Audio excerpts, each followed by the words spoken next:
Sa ikatlong episode ng Beyond the Desk, Faces of Public Service. Ngayong Marso, ipagbunyi ang tapang, talino at dedikasyon ng kababaihan sa serbisyo publiko. Sa bawat sulok ng pamahalaan, may mga babaeng leader na buong pusong nagsisilbi, matapang na humaharap sa hamon at walang sawang nagtutulak ng pagbabago para sa mas inklusibong kinabukasan. Ngunit, paano maging isang babaeng leader sa pamahalaan? Ano ang mga hamon at tagumpay sa kanilang paglalakbay? At paano nila hinuhubog ang mas inklusibong hinaharap ng bagong Pilipinas?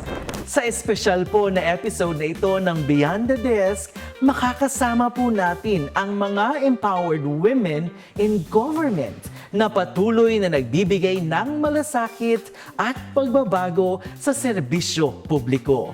At hindi lang yan.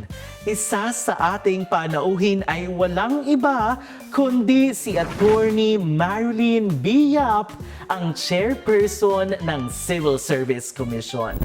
May mga makakasama rin tayong iba pang kababaihan na nasa hanay ng mga mahuhusay at kahangahangang lingkod bayan na patuloy na nagpapanday ng mas inklusibong serbisyo publiko.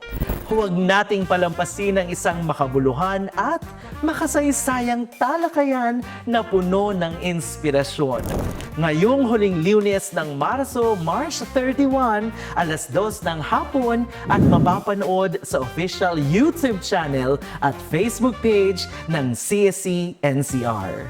Sama-sama nating ipagdiwang ang di matitinag na lakas ng mga kababaihan. Ito po ang Beyond the Desk, Faces of Public Service.